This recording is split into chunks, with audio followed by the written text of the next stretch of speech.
दोस्तों नमस्कार, मैं उमेश कुमार कुशवाहा। आज बहुत इंपॉर्टेंट विषय पे बात करने जा रहा हूं। बकरी पालन यदि आप करना चाहते हैं, बहुत तरह के आपने वीडियो देखा है, बहुत तरह के सवाल आपके दिमाग में रहता है कि बकरी पालन करेंगे तो बेचेंगे कहाँ, बकरी पालन कैसे करें, बकरी पालन में लोग असफल हो गए, हम सफल कैसे हो सकते हैं। तो आज मैं मुख्य बिंदु पे चर्चा करने जा रहा हूं कि बकरी पालन में आप सफल कैसे होंगे। पहली बात तो ये दिमाग में निकाल दीजिए कि बकरी पालन करेंगे तो हम बेचेंगे कहाँ, क्योंकि अगर बिकने का दिक्कत होता ना तो आज ये मटन का रेट होता नहीं। जब कोई चीज़ का रेट बहुत ज़्यादा हो तो सीधे जान लीजिए कि उसका डिमांड बहुत ज़्यादा है और उत्पादन कम है। तो सबसे पहले आप प्रोडक्ट तैयार करना सीखिए, यानी बकरी पालन आप करने जा रहे हैं तो बच्चे बचाना सीखिए। यदि बच्चे बच गए, बच्चे बढ़ गए और बाड़े में आपका संख्या बन गया तो बकरी पालन एक ऐसा व्यवसाय है कि इसमें लोग आपके घर तक आपसे लेने आएंगे। और रेट की बात कर रहे हैं तो प्रचार है, उसी का व्यापार है। यदि आपने अपना एक वैल्यू बना के रखा है, लोग आपको जानते हैं तो आपसे संपर्क करेंगे और आपको कैसे बेचना है अगर ये जानना है तो कहीं खरीदने के लिए आप फोन करें, इतना रेट आपको लगाया जाएगा कि आप उसे खरीद नहीं पाएंगे। तो जाहिर सी बात है कि उनका बिक रहा है तभी वो ज्यादा रेट किए हुए हैं। तो बकरी पालन में सफलता पाने के लिए सबसे जरूरी है मेमनों को बचाना। यदि गाय पालन आप करते हैं तो गाय का बछड़ा अगर ना भी बचता है तो गाय में आप दूध बेच के जी लेते हैं, सरवाइव कर लेते हैं डेयरी फार्मिंग में। लेकिन बकरी पालन में यदि आपके बच्चे न बचे, मेमने न बचे तो बकरी पालन में आप सफल हो ही नहीं सकते। तो बकरी पालन में बच्चे को बचाने के लिए, छोटे मेमने को बचाने के लिए हम क्या करते हैं, आज वो पूरी बातें आपको हम बताने जा रहे हैं। क्योंकि बकरी पालन तो लोग कर लेते हैं लेकिन बच्चे को नहीं बचा पाते। अब यहाँ मैं ये शुरुआत करूंगा आपको कि जब बकरी पालन लोग करते हैं और जब बच्चे आते हैं तो बाहर में जो बकरी पालन कर रहे हैं, उनका एरिया खुला खुला होता है, बच्चे जमीन पे रहते हैं और धूल मिट्टी चाटते हैं और उनको कोई विशेष नुकसान नहीं होता। लेकिन जब आप फार्मिंग करते हैं, घनत्व में करते हैं और बकरियों का संख्या बहुत ज्यादा होता है और बच्चे उसी में जन्म लेते हैं तो सीधे ये बात आप जान लीजिए कि जमीन इंफेक्टेड होता है और बच्चे का आदत है मिट्टी चाटना। और बहुत सारे विशेषज्ञों का अलग अलग राय रहता है। कोई बोलते हैं कि अपना शारीरिक आवश्यकता पूरा करने के लिए बच्चे मिट्टी चाटते हैं, कोई बोलेंगे कि पेट में कीड़े रहने की वजह से मिट्टी बच्चे चाटते हैं, यानी डिवॉर्मिंग कर दीजिए तो बच्चे मिट्टी चाटना बंद कर देंगे। ऐसा बिल्कुल नहीं है। आप चाहे जितना डिवॉर्मिंग कर दें, आप चाहे शारीरिक आवश्यकता जितना पूरा कर दें, सारे मिनरल्स इसके शरीर में डाल दें, फिर भी बच्चे मिट्टी चाटेंगे ही, क्योंकि इनका ये स्वभाव है ना। तो ये तो मिट्टी चाटना आप अपना छोड़ेंगे नहीं। और मिट्टी जब बाड़े में चाटेंगे तो बाड़े का जो एरिया होता है इन्फेक्टेड होता है और बाहर का मिट्टी जहां बकरियां चराई पे रहती है वो बिल्कुल खुला वातावरण रहने के कारण सैनिटाइज होता है, यानी इतना सुरक्षित होता है कि बच्चे चाट भी लेंगे तो उनका मोर्टलिटी नहीं होगा। लेकिन बाड़े की मिट्टी अगर लगातार बच्चे चाटे तो मोर्टलिटी हो जाएगा। तो जब फार्मिंग में आप रखते हैं, स्टॉल फीड पे आप जब रखते हैं, बकरी पालन स्टॉल फीड पे कर रहे हैं, तो बच्चे को जब तक बच्चे ET+TT के टीके से लैस न हो जाएं, यानी ET+TT के टीका जब तक आप लगा न दें, बच्चे को ऊंचाई पे रखें, यानी मिट्टी के संपर्क में आने ही न दें, क्योंकि यदि मिट्टी के संपर्क में आएंगे तो बच्चे मिट्टी तो चाटेंगे ही चाटेंगे। तो देखिए कि हमने ये जाली रखा है जिसका ऊंचाई नीचे से कम 8 से 9 इंच मैंने रखा है। और बच्चे जो पेशाब किए हैं, देखिए नीचे बिल्कुल गीला हो गया है, चूंकि बच्चे अभी बकरियों के दूध पीते हैं तो पेशाब बहुत ज़्यादा करते हैं, क्योंकि अभी कोई खाना तो खा नहीं रहे तो पेशाब करते हैं बहुत ज़्यादा। और अगर हम नीचे रखेंगे तो बच्चे ही इन्फेक्टेड मिट्टी चाटेंगे और बीमार होंगे। तो हमने 8 इंच ऊंचाई रखा है। जब रात होता है तो बच्चे को हम इस केज में रखते हैं जिसमें कि ये जालीनुमा अंदर से बना हुआ है कि बच्चे पेशाब करें, मैगनी करें, जो भी करें नीचे गिरेगा। और ये 2.5 से 3 फीट ऊंचाई पे है ताकि बच्चे तक अमोनिया गैस ना पहुंचे, क्योंकि सबसे बड़ा दुश्मन बकरियों को और बच्चों को मोर्टलिटी में है अमोनिया गैस। अगर अमोनिया गैस जो इसके पेशाब और मलमूत्र से तैयार होता है, अगर इस तक वापस अमोनिया गैस मिल गया तो बच्चे बीमार हो जाएंगे। तो बच्चे को मैं रात में इस पे रख देता हूँ, बच्चे हाइजेनिक रहते हैं।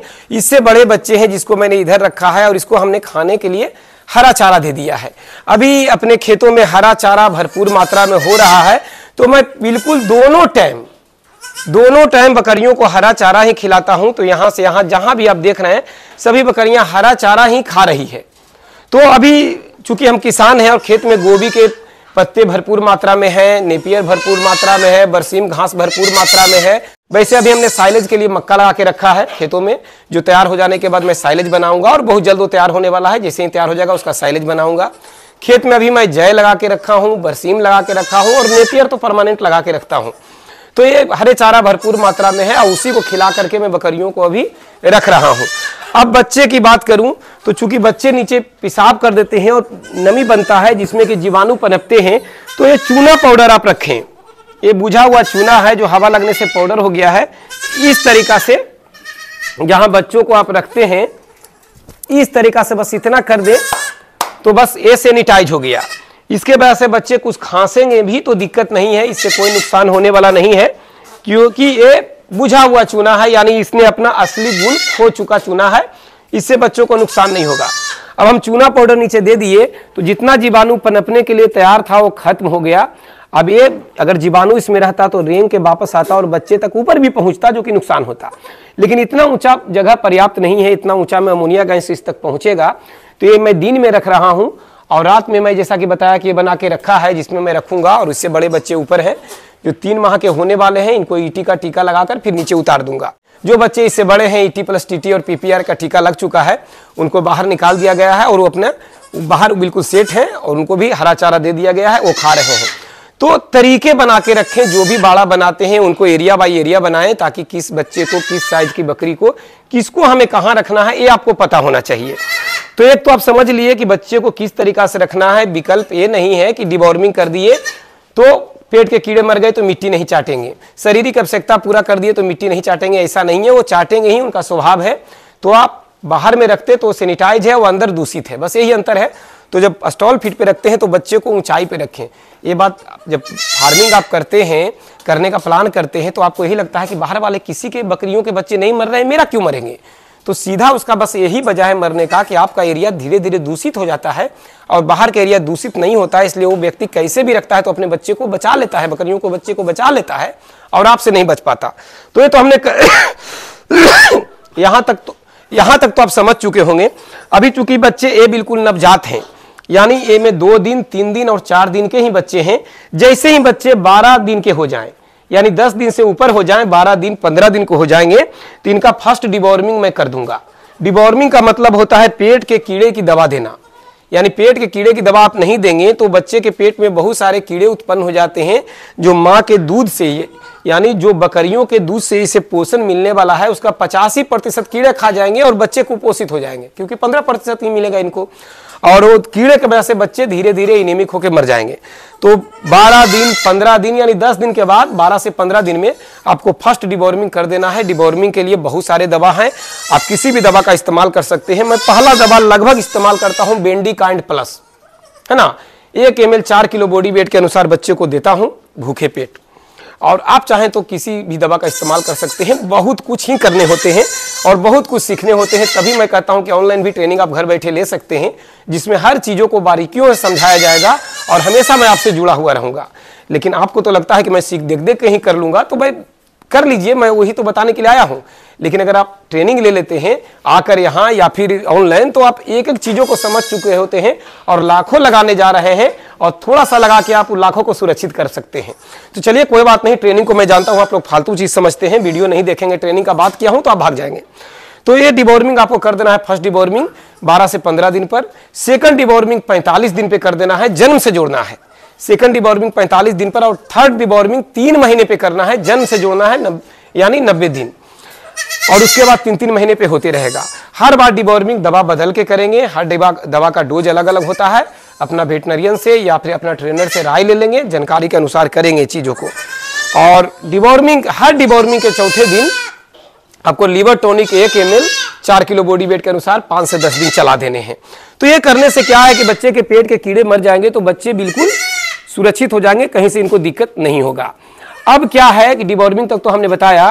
अब बच्चे आपके जैसे ही कुछ बड़े होंगे, यानी 17 से 18 दिन के जैसे ही बच्चे हो जाएंगे, तो इनको कुछ खाने के लिए आपको देना है। गेहूं का चोकर, दलहनी चारा या कुछ घास के पत्ते कुछ जरूर दीजिए, ताकि बच्चे धीरे धीरे खाना सीखे। और वो जब मैं करूंगा तो उसका वीडियो भी आप लोगों को मैं दिखाऊंगा कि अगर उसे आप देते हैं तो देने से क्या होता है कि बच्चे जैसे जैसे बड़े होंगे तो इनका पेट बढ़ेगा, शरीर बढ़ेगा और माँ का दूध धीरे धीरे घटेगा, तो बच्चे को उतना दूध मिल नहीं पाएगा। और जब बाहर में बकरी चराई पे रहती है तो बच्चे साथ में घूमते हैं, तो माँ के साथ थोड़ा थोड़ा घास चर लेते हैं, लेकिन बाड़े में कहीं से तो घास है नहीं, तो इनको घास अगर लटका के आप देते हैं या किसी टब में देते हैं, यानी लटका के देना ज़्यादा बढ़िया रहता है, तो बच्चे धीरे धीरे खाना सीखेंगे। और देखिए इस तरीक़ा से ये सब जो देख रहे हैं बना हुआ है जो है, इसमें हम टब लगा देंगे और बच्चे इससे खाएंगे निकाल के। सर जिस तरीक़ा से देखिए खा रहे हैं, तो जैसे ही बच्चे 15 से 17 दिन के हो जाएंगे ना, तभी से मैं इसमें टब लगा के बच्चे को अंदर करके इसमें गेहूं का चोकर या बच्चे के लिए जो दाना मिश्रण बनाता हूं इसमें दे दूंगा। थोड़ा थोड़ा बच्चे खाएंगे, चाटेंगे और सीखेंगे। और चूंकि बच्चे बहुत शरारती होते हैं, टब में बैठ के पेशाब कर देते हैं, मैगनी कर देते हैं, लेकिन अगर इस तरीक़ा से लगाते हैं तो बच्चे इसमें मैगनी मूत्र कर नहीं सकते। तो ये भी एक तरीका आपको किसी तरीक़ा से जुगाड़ सिस्टम से बना के रखना होगा कि बच्चे को हमको किस तरीक़ा से खिलाना है, किस तरीक़ा से बना के रखना है। तो 17 से 18 दिन के हो जाए तो बच्चे को कुछ न कुछ खिलाना शुरू कर देना चाहिए।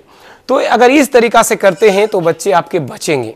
इसके अलावा बच्चे के पेट में दर्द होता है, बच्चे का पेट फूल जाता है, बच्चों को इकोलाई होता है, बहुत सारा समस्या है। तो अगर बहुत सारे समस्या है तो उसका समाधान भी है, उसका दवा भी है, जो कि अगर हालात ऐसा आएगा तो मैं आपको बताऊंगा बीमारी का लक्षण और दवा भी।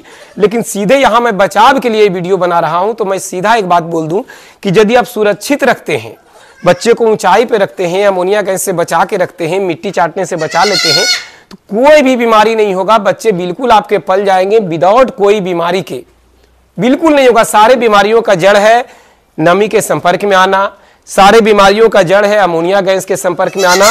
और कभी भी बच्चे रखें तो घनत्व में ना रखें। जैसा कि आप देख रहे हैं कि इसमें 4 बच्चा को मैंने रखा है, इसमें हमने 5 बच्चा रखा है। और इसके अलावा उधर देखिए केज 2 दिन नीचे मैं रखा हूं, जो बच्चा आज जन्म लिया है 2-2 करके मैंने उसमें रखा है, यानी अलग अलग करके मैंने रखा है। बच्चे को एक ही जगह घनत्व नहीं बना दिया, क्योंकि यदि ज़्यादा घनत्व में आप बच्चे को रखते हैं तो एक दूसरे के संपर्क में आने से, एक दूसरे के गैस से, एक दूसरे के अमोनिया गैस से बहुत बातें हैं, यानी सीधे समझ लीजिए कि ज़्यादा घनत्व में रहने की वजह से भी बीमार होंगे। तो अगर एरिया आपका है, बहुत बड़ा फार्म किए हैं, तो बहुत कम संख्या से शुरुआत करें, ताकि आपको ये लगे कि कितना ज़्यादा मैं रखूंगा, मेरे पास अगर ज़्यादा संख्या कितना हो गया तो बीमारियों का शुरुआत हो जा रहा है, तो मैं कितना संख्या से कर सकता हूं। इसका जवाब आपका फार्मिंग ही देगा, या फिर बहुत लंबा समय बैठ के अगर किसी ट्रेनर से संपर्क करेंगे, टाइम देंगे, तो इस समस्या का समाधान निकलेगा। 2 लाइन में ये समस्या समाधान हो नहीं सकता। जो आपके दिमाग में चलता है कि मेरे पास इतना एरिया है तो कितना बकरी रख लें, उसका बस एक ही रास्ता है कि संख्या आप कम से शुरू करें। वक्त बता देगा कि आपको कितना संख्या रखना है, या तो फिर किसी विशेषज्ञ से के संपर्क में आप आ जाएं ताकि वो अपना एक्सपीरियंस आपको बता सके। मेरा बस यहाँ कहना है कि कम संख्या से करें, और कम संख्या में बीमारियों का खतरा ना के बराबर है, नहीं है। और धीरे धीरे घनत्व जैसे जैसे बढ़ेगा तो आपका एक्सपीरियंस भी बढ़ता चला जाएगा, यानी आपका जानकारी बढ़ते चला जाएगा और आप समझ चुके होंगे। यदि इन बच्चों को बचाते हैं तो सफलता फार्मिंग में आपका तय है, क्योंकि बच्चे बच गए तो आपका फार्मिंग हो गया। अब बच्चे जैसे ही 3 महीना का हो जाते हैं आपका, तो फर्स्ट टीका वैक्सीन ET+TT का लगा दें, जो कि 2 ml लगता है चमड़ी में। यानी 3 महीना का जैसे ही बच्चा हो जाता है ET+TT का टीका लगा देते हैं, तो इंट्रोटॉक्सिमिया और टेटनस से इसका बचाव हो जाता है, जो कि बहुत ही जानलेवा बीमारी है। तो वो लगा दिए, और 21 दिन के गैप पर बाकी वैक्सीन आप लगाना शुरू कर सकते हैं। यानी 3 महीना पर ET+TT लगा दिए, 1 महीना और रुक जाइए, क्योंकि 4 माह से पहले कोई और दूसरा टीका वैसे नहीं लगाना चाहिए ET+TT के अलावा। तो 4 माह का हो जाए बच्चा तो PPR लगा दें। उसके 21 दिन के बाद FMD है, यानी ट्रायोबैक, FMD, HXBQ तीनों आता है, वो लगा सकते हैं। PPR तो हमने बता ही दिया। तो इस तरीका से वैक्सीनेशन करके बच्चों को सुरक्षित कर सकते हैं और बच्चे को बचा सकते हैं। तो बच्चे का बचाने के लिए आज मैंने जो वीडियो में फोकस किया, उस सबसे बड़ी बात ये बोला मैं बोला मेरे हिसाब से, आप चाहे कितना भी ट्रेंड हो जाए, कितना भी जान लें, अगर बच्चे को मिट्टी के संपर्क में आप रखते हैं, अमोनिया गैस के संपर्क में रखते हैं, तो बच्चे आप नहीं बचा पाएंगे। और फिर आपका यही रोना रहेगा कि कोई बच्चे बचा ही नहीं सकता, क्योंकि आप नहीं बचा पाए, अंगूर नहीं मिला आपको, तो अंगूर खट्टा आपको लगने लगेगा। तो बस आप कोई ट्रेनिंग ना लें। अगर आपको ऐसा लगता है कि सीखने की जरूरत नहीं है तो मत लें ट्रेनिंग, लेकिन बच्चे को ऊंचाई पे रखें, घनत्व कम में रखें, एरिया वाइज एरिया रखें, पेशाब के संपर्क में बच्चे ना आए, मिट्टी के संपर्क में ना आए, जब तक बच्चे ET+TT का टीका से लैस नहीं हो जाए, यानी सुरक्षित ना हो जाए।